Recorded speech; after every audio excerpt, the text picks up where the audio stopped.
Hello, hi. My name is Louis from Fast Credit Dispute, and I have just created this 20 tips to restore and improve your credit scores.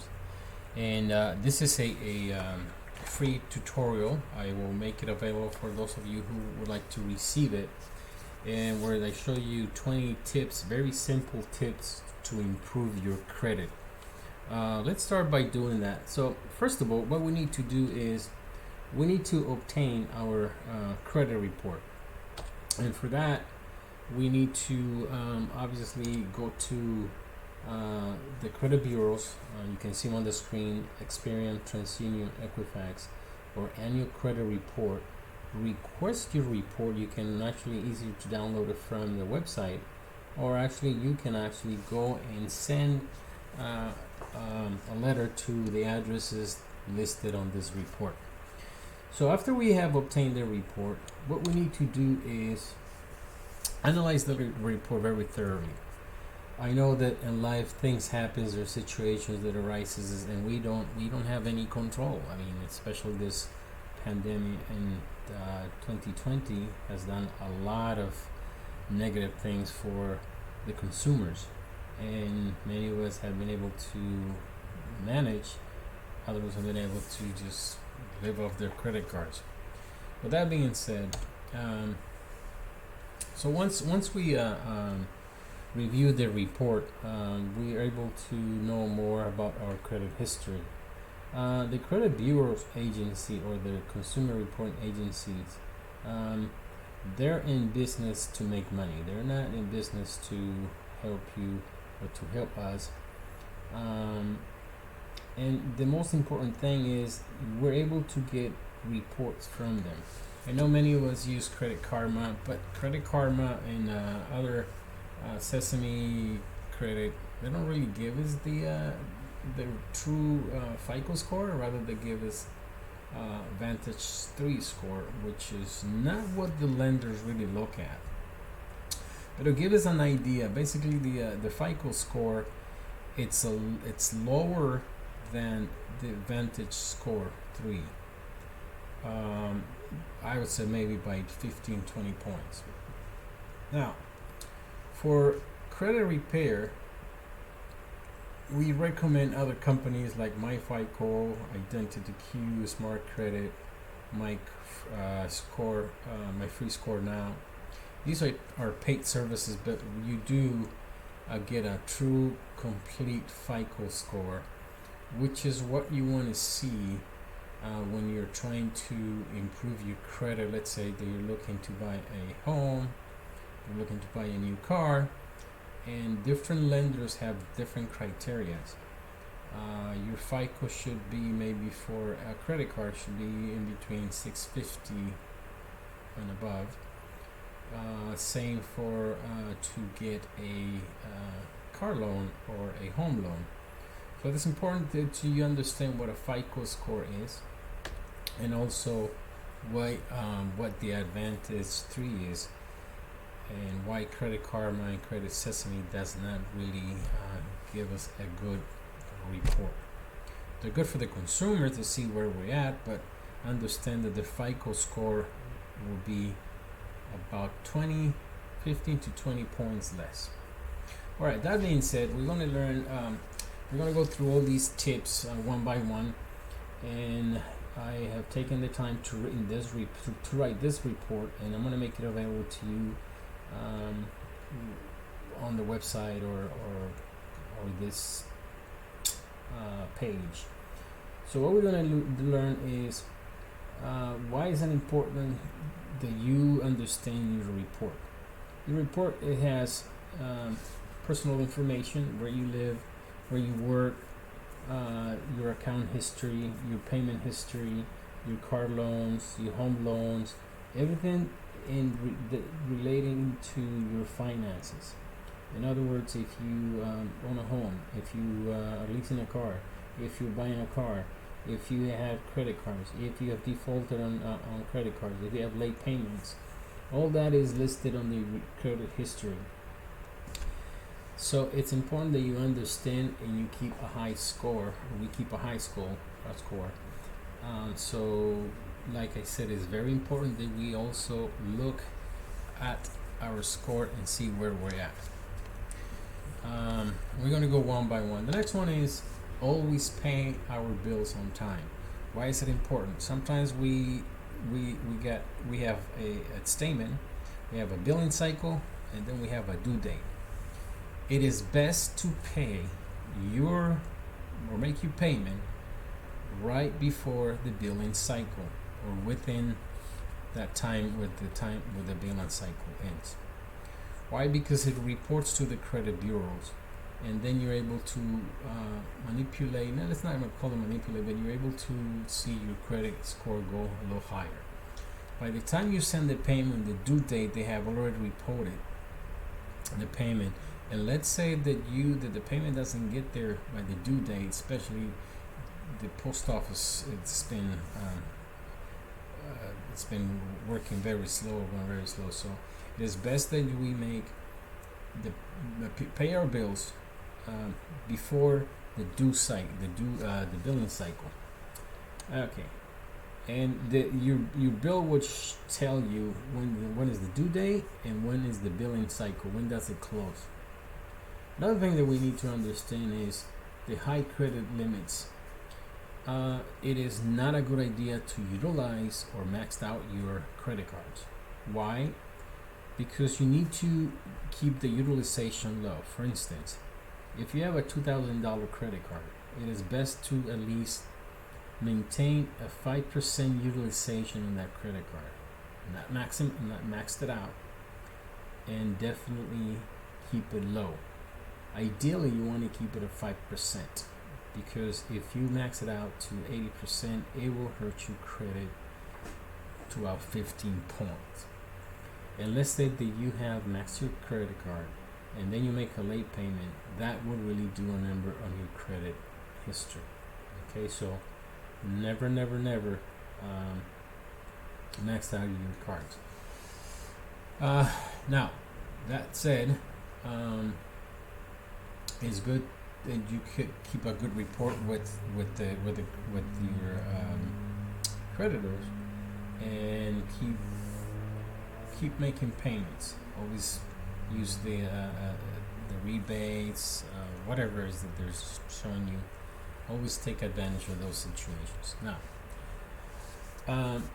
when you have a large range of credit cards, lender want to see that you applied, that you have a good payment history in your credit cards, car loans, student loans, anything that is billing. You want to make sure that you are current, and then you have make sure that you're responsible. It's about showing responsibility, and that's what we want to always show and build our credit history, that we're responsible, and then even if they extend more credit to us, we're able to maintain that. Again, can't emphasize enough, always keep low balances. I know sometimes we can just charge up and we can say, okay, we'll pay later. They'll send us a minimum payment, then what happens? We'll just make the minimum payment. But if we make a minimum payment, it will tell us on this billing statement that if we always make the minimum payment, it's going to take its so amount of years, depending what the charge is. It will take in between 5 to 7 years, depending on the balance, to pay the whole balance. Okay, so it's never a good idea to do a minimum payment, and also so it's not a good idea to run up all your credit cards to the limit. That's a sense of irresponsibility, not being responsible, and then the banks will look at it like, Also, when you apply for too much credit is good, but if you apply for too much credit, it creates a flag, and you think, and the creditors are going to think that you have some kind of financial situation. You want to look at your credit. You want to be able to not apply to so many credit cards. However, you do, if you need a credit card and you must apply for a credit card, try to maybe look at applying for maybe every 6 months. You should not have more than 2 or 3 per year. Why? Because if it's a soft pull, and then it doesn't really affect your credit, but if it's a hard pull, it will just ding your credit, and it'll stay for 24 hours.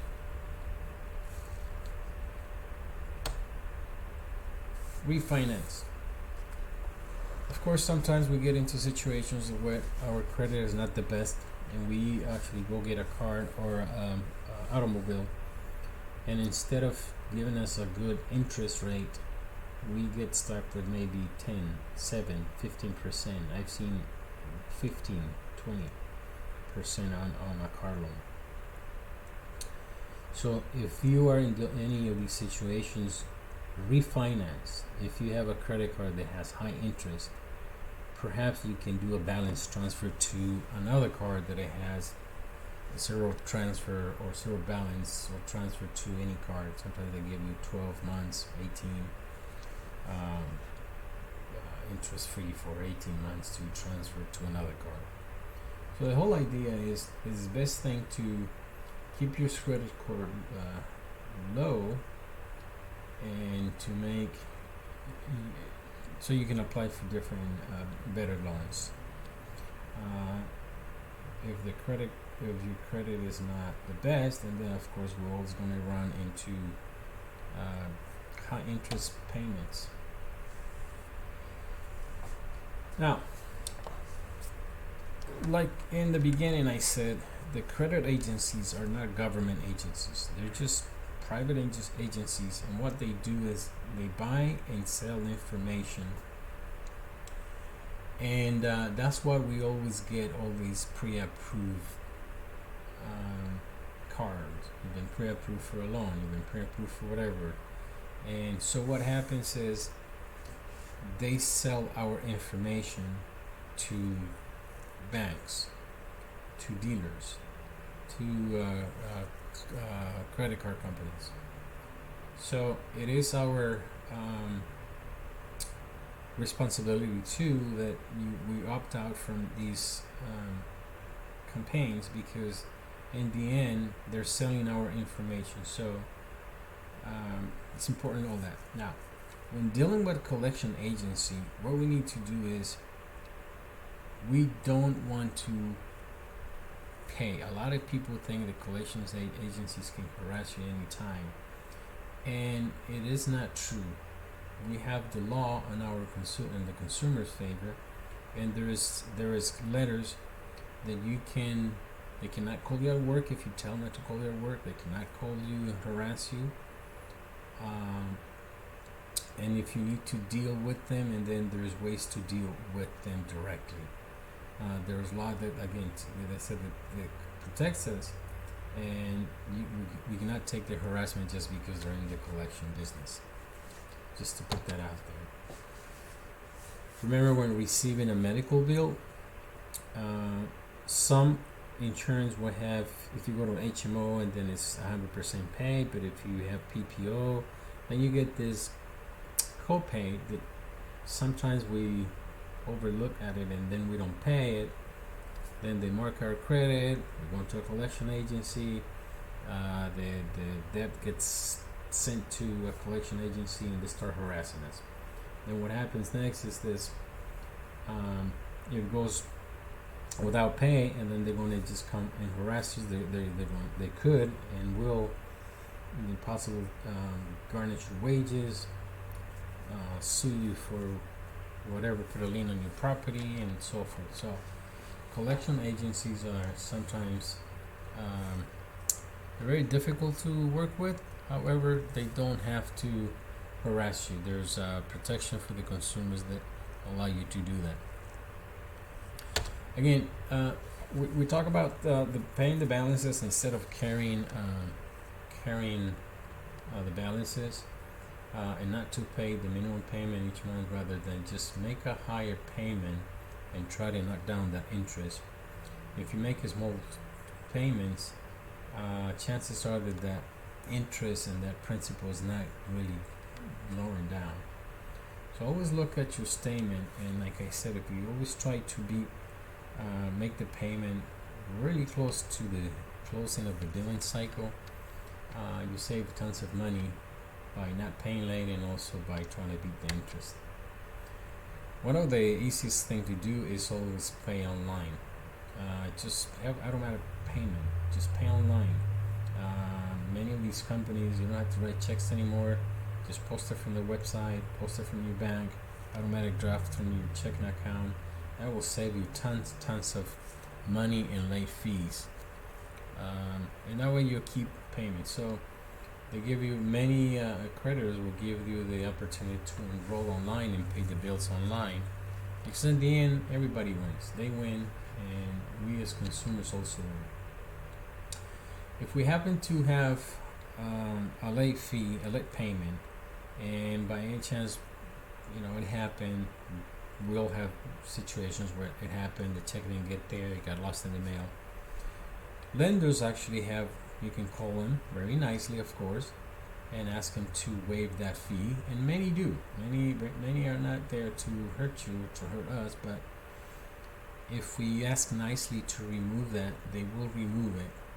Now, if you have way too many late fees or late payments in a 12-month period, then they're not going to look at you. They're just probably going to say, you're irresponsible and we're not going to do that.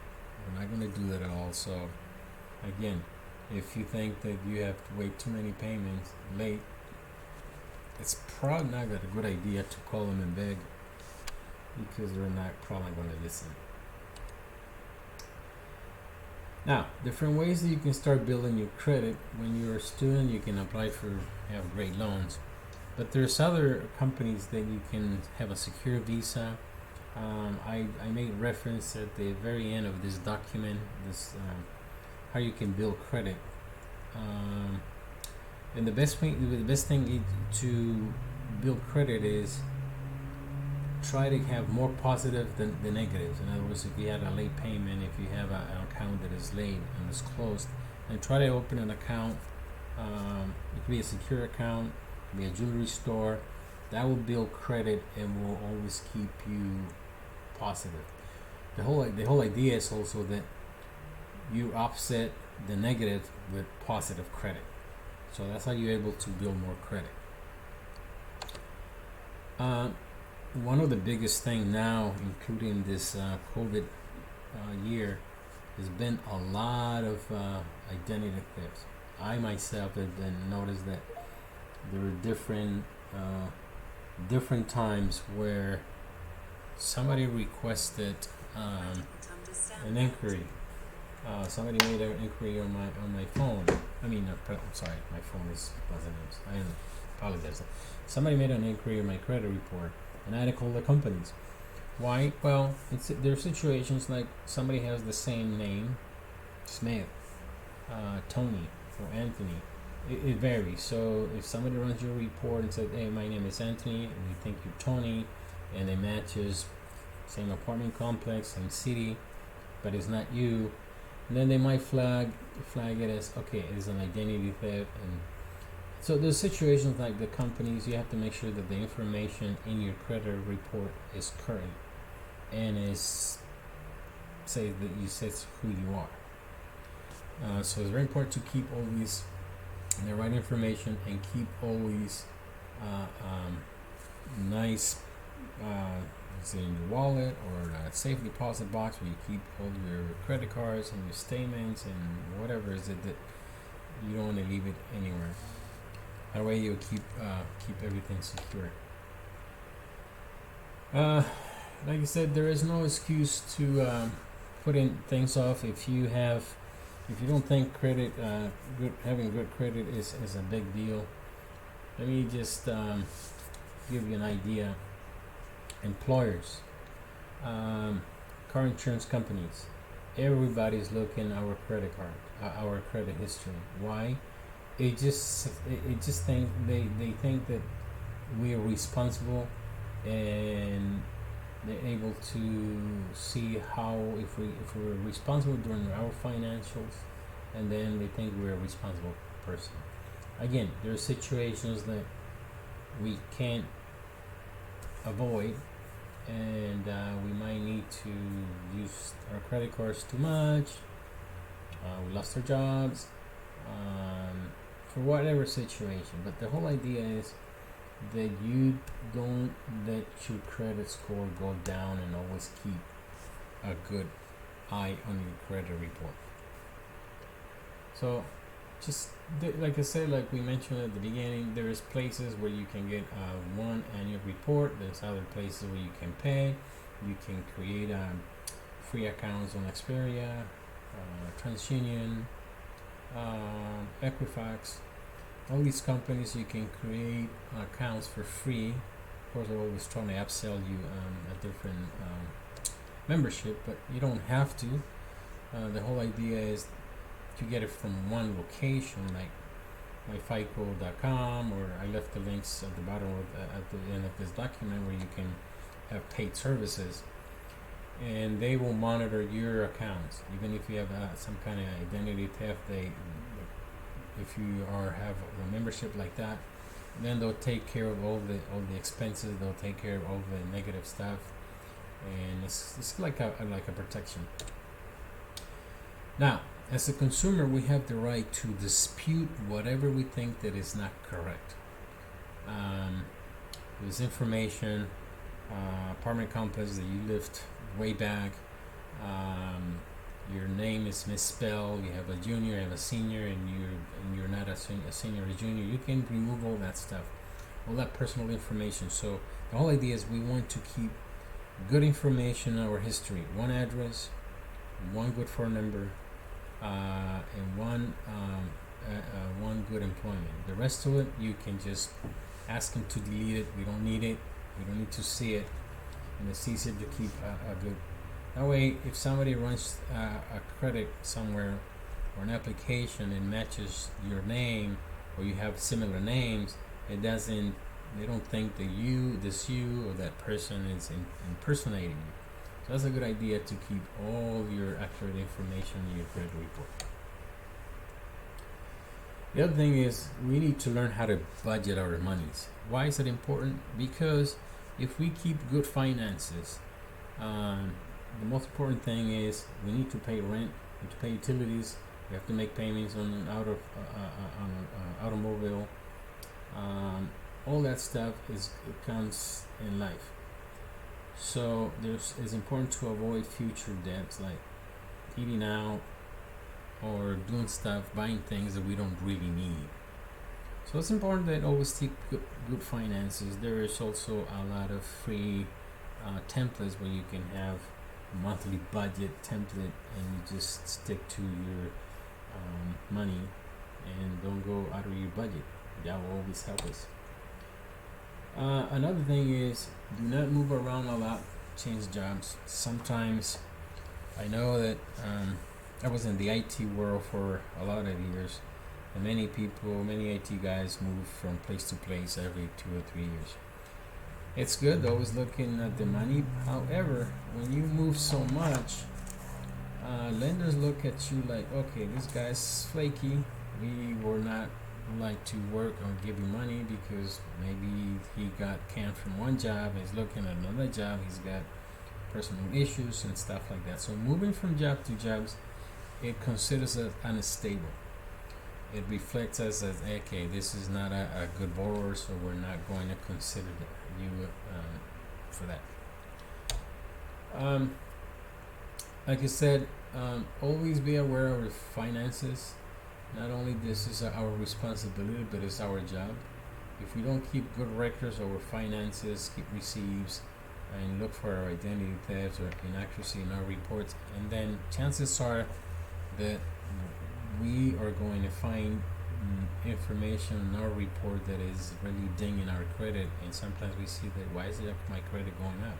I don't have any debt, I make my payments.